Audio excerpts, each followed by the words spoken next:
Matthew, Mark, Luke, and John, who were they? Matthew who? Mark who? Luke who? And John who? What were their last names? When did they write? Did they know Jesus Christ? Did they walk with Jesus Christ? Did they eat with Jesus Christ? Did they talk with Jesus Christ? Did they even meet Jesus Christ? The answer is no, no, no, no. Conclusively. The earliest of them that wrote 40 years after Jesus Christ, so they never met him. The last of them wrote 80 years after Jesus Christ, never met him. The other thing is, all of them seem to have written the gospel according to.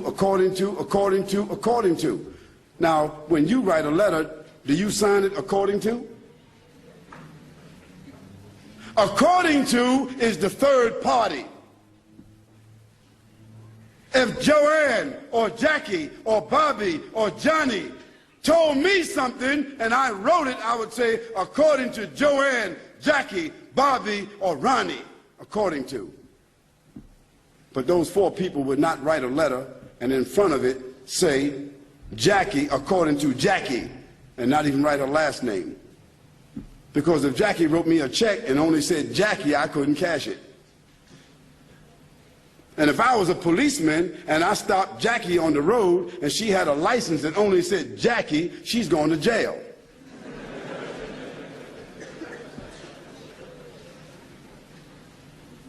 Where in the world is a document with only one name of four different writers that did not meet the one whom they're writing about?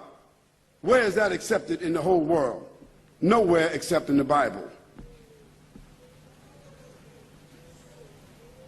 And the church fathers and the church writers and the Christian historians, they all agree that perhaps those four writers themselves were only pen names. Because a writer would not write his first name according to.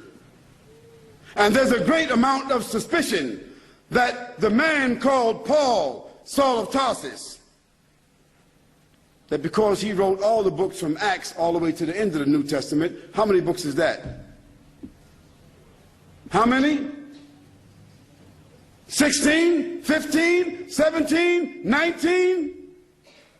All the books of Acts on, Colossians, Ephesians, Corinthians, Romans, Galatians, all of those books are written by whom? Paul, Saul of Tarsus, another man who never walked, who never talked, who never met, who never ate, who never prayed, who never knew Jesus Christ. Isn't that something? Now here we find four writers and another one between them that wrote all the New Testament books that never talked, never walked, never ate, never prayed, never met the man called Jesus Christ.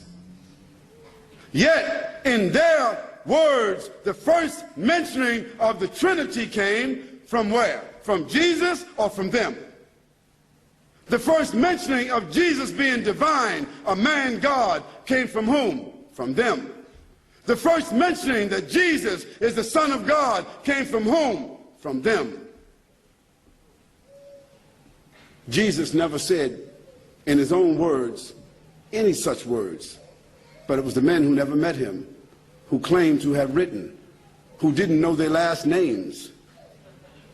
And Paul, by the way, before he had that vision on the road to Damascus that only he saw and only he heard, guess what his occupation was?